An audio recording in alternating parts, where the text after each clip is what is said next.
Hello friends, मैं विजय गर्ग आज फिर एक नई वीडियो आपके लिए लेकर आया हूँ। मुझे पूरा विश्वास है कि इस वीडियो से उन सभी स्टूडेंट्स को बहुत हेल्प मिलेगी जो इस वर्ष बोर्ड एग्ज़ाम दे रहे हैं।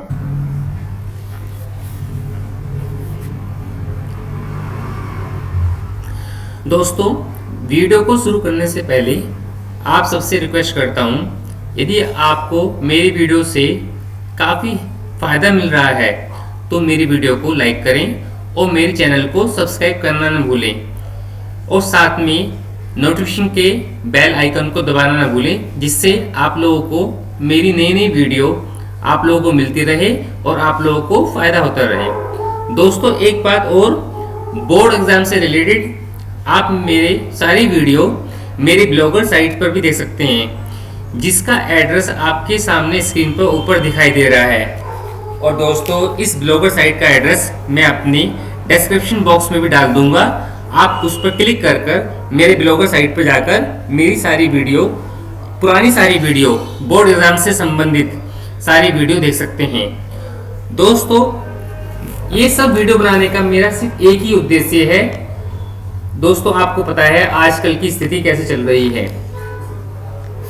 जो स्टूडेंट्स स्कूल नहीं जा पा रहे हैं, वे मेरी इस वीडियो को देखकर, सुनकर, पढ़कर और साथ में प्रैक्टिकल एग्जाम घर पर ही या मोबाइल पर ही, लैपटॉप पर कर पढ़ाई, कंप्यूटर विषय की पढ़ाई घर पर ही कर सकते हैं। दोस्तों, आज हमारा टॉपिक है सी भाषा में go to statement. Go to statement क्या होता है? उससे पहले दोस्तों, मैं आपको दो स्टेटमेंट या एक स्टेटमेंट के बारे में बता चुका हूँ।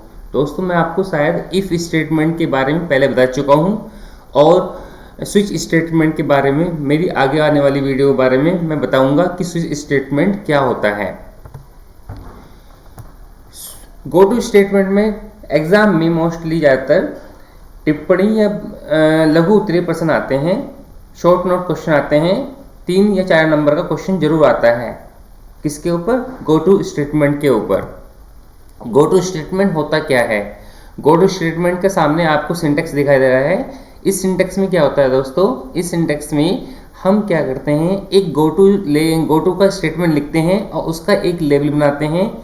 लेबल से हम डायरेक्ट उसी पोजीशन में पहुंच जाते हैं जहां पर हमारा लेबल होता है, जहां पर हमें जाना होता है। कैसे जाते हैं, कैसे जाते हैं, इसको हम प्रोग्रामिंग के माध्यम से आप लोगों को अब शुरू करते हैं सी लैंग्वेज में कि गो टू स्टेटमेंट कैसे बनता है, कैसे काम करता है। तो चलो चलते हैं दोस्तों सी लैंग्वेज पर।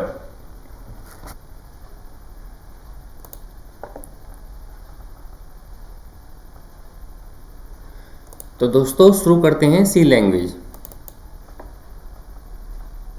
आपके सामने सी लैंग्वेज स्टार्टिंग हो रही है। जब दोस्तों हम सी लैंग्वेज शुरू करते हैं तो लास्ट फाइल पे, जिस फाइल पे हम काम कर चुके होते हैं, वो फाइल आपके सामने खुलकर आती है।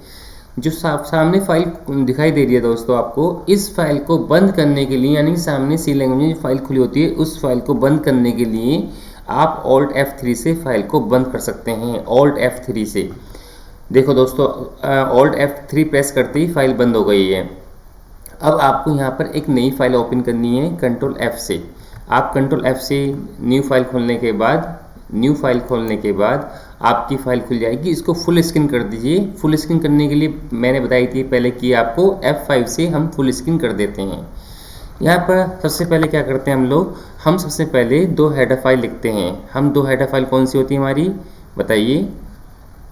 हाँ दोस्तों, तो 2 हेडर फाइल होती है आपकी #include stdio.h और #include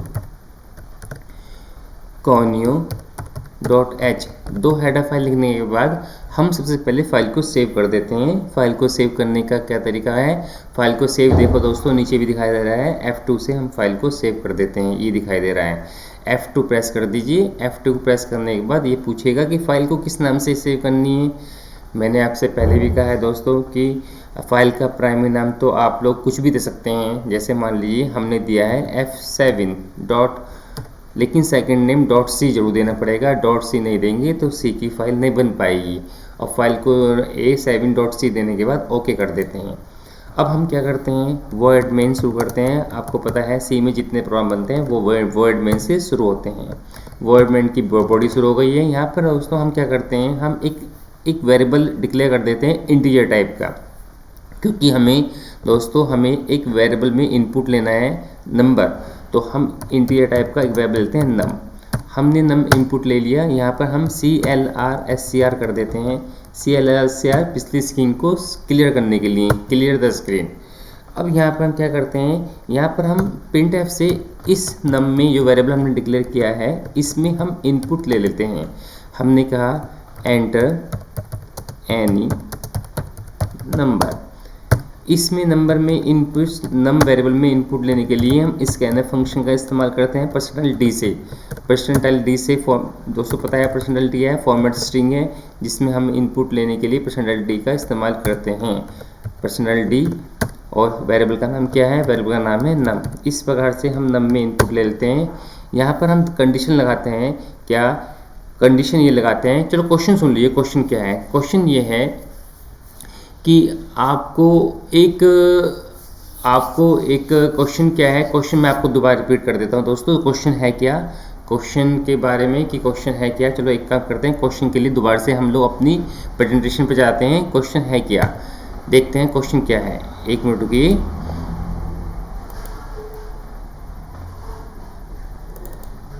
क्वेश्चन देखते हैं, क्वेश्चन क्या है हमारा। क्वेश्चन दोस्तों सामने आपको दिखाई दे रहा है। क्या क्वेश्चन है, सी भाषा में कोई नंबर इनपुट लीजिए। यदि इनपुट लिया गया नंबर 10 से छोटा है तो, यदि हम जो नंबर इनपुट लेंगे अगर वह 10 से छोटा है तो नंबर को दोबारा इनपुट लेना है, नहीं तो प्रोग्राम को फिर प्रोग्राम से बाहर निकल जाना है, या फिर आपको उससे रिलेटेड कोई मैसेज को प्रिंट करना है। तो हम शुरू करते हैं क्या, सी लैंग्वेज का। तो दोस्तों क्वेश्चन क्या था कि आपको एक नंबर इनपुट लेना है। नंबर इनपुट लेने के बाद आपको चेक करना है कि वो नंबर जो इनपुट लिया है आपने, यदि 10 से छोटा है, यदि नंबर आपका 10 से छोटा है तो क्या करना है, तो हमें यहाँ पर एक मैसेज प्रिंट कर देते हैं। क्या मैसेज प्रिंट कर देते हैं कि ये नंबर जो आपने नंबर इनपुट लिया है, this number is less than 10, यानी कि ये नंबर आपका 10 से छोटा है।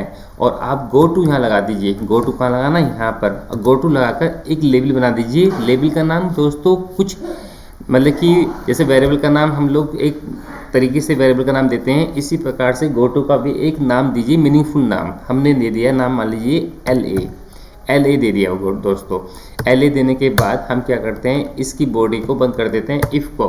दोस्तों यहाँ पर इफ़ में हमने 2 ब्रेसेस इसलिए लगाए हैं क्योंकि इफ़ के अंदर 2 स्टेटमेंट हो गई हैं, इसलिए यहाँ पर हमने इफ़ की ब्रेसेस लगाए हैं। अब एल्स में हम प्रिंट कर देते हैं कि ये नंबर आपका 10 से छोटा नहीं है। तो हम क्या करते हैं, हमने कहा this number is not less than 10, ये मैसेज प्रिंट कर दिया। यानी कि यदि ये वाली कंडीशन हमारी फॉल्स होती है तो हमारा किस पे जाएगा, एल्स पे जाएगा।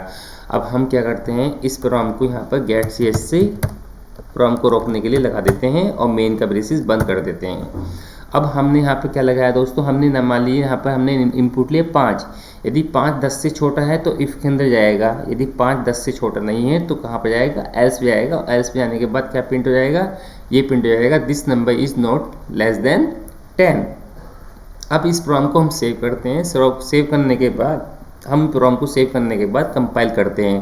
कंट्रोल F9 से एरर आई है दोस्तों। एरर क्या आई है देखते हैं, अनडिफाइंड सिंबल LA, यानी कि हमने जो लेबल आपका जो बनाया है इसका हमने लेबल बनाया नहीं है। मतलब कि लेबल कहाँ पर जाना है, अगर हमारी कंडीशन यानी कि जो नंबर हमने इनपुट लिया है वो 10 से छोटा है तो हमें कहाँ जाना है, तो हमें जाना है यहाँ पर दोस्तों, यहाँ पर। यानी कि आपको नंबर दोबारा से इनपुट लेना है तो हम क्या करते हैं, LA का लेबल कोलन लगाकर यहाँ बना देते हैं। जैसे कि मैंने प्रारूप में आपको दिखाया था कि आप यहाँ पर लेबल बनाइए और लेबल बनाने के बाद लेबल डायरेक्ट उस पोजीशन पर ले जाइए जहाँ पर आपको दोबारा से यानी कि सारी स्टेटमेंट दोबारा से एग्जीक्यूट करवानी है।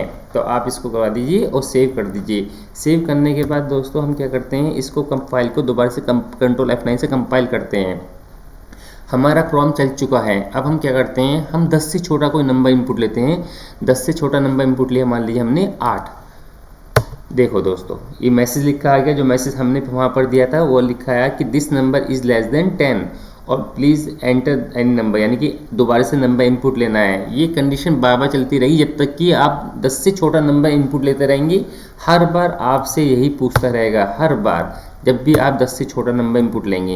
लेकिन जैसे ही आप 10 से बड़ा, यानी कि हम यहाँ लेते हैं 15 10 से छोटा नहीं है, बड़ा है, तो कहाँ पर जाएगा, एल्स में जाएगा। एल्स में जाने के बाद वो जो मैसेज हमने दिया है एल्स में, वो मैसेज यहाँ प्रिंट हो जाएगा और प्रोग्राम आपका रुक जाएगा। देखिए, this number is not less than 10, यानी कि 15 10 से छोटा नहीं है। 15 10 से छोटा नहीं है तो कहाँ पर जाएगा, एल्स में जाएगा। एल्स में जाने के बाद वो जो this number is not less than 10, ये आपका स्टेटमेंट प्रिंट हो जाएगा और प्रिंट होने के बाद हम इस प्रोग्राम से बाहर आ जाएंगे। इस प्रकार से दोस्तों हम गो टू स्टेटमेंट को बना सकते हैं। देख ले दोस्तों, कितना आसान प्रोग्राम है। 3-4 नंबर का कम से कम बोर्ड एग्जाम में क्वेश्चन आता है, शॉर्ट नोट में या फिर टिप्पणी के ऊपर क्वेश्चन आता है। तो इस क्वेश्चन को आप अपने कंप्यूटर पर या अपने मोबाइल पर ऐप्स में सी लैंग्वेज का ऐप्स डाउनलोड कर लीजिए, उस पर बनाकर आप लोग प्रैक्टिस कर सकते हैं। यदि दोस्तों आप लोगों को मेरी वीडियो अच्छी लगी हो तो प्लीज़ मेरी वीडियो को लाइक करें और मेरे चैनल को सब्सक्राइब करना ना भूलें। तो दोस्तों आज के लिए इतना ही। बाकी हम अगली वीडियो में, नेक्स्ट वीडियो में आपको एक नया वीडियो लेकर आएंगे और वह वीडियो आप लोगों के लिए मुझे उम्मीद है कि एग्ज़ाम के लिए और बहुत ज़्यादा यूज़फुल रहेगी। और मुझे दोस्तों, यदि आप लोगों को किसी टॉपिक से रिलेटेड कोई प्रॉब्लम है तो प्लीज़ मुझे कमेंट में लिखकर मुझे बताएं। मैं उस टॉपिक से रिलेटेड वीडियो बनाकर आप लोगों के सामने दोबारा लेकर आपके सामने आऊँगा। तो आज के लिए इतना ही दोस्तों। नमस्कार दोस्तों।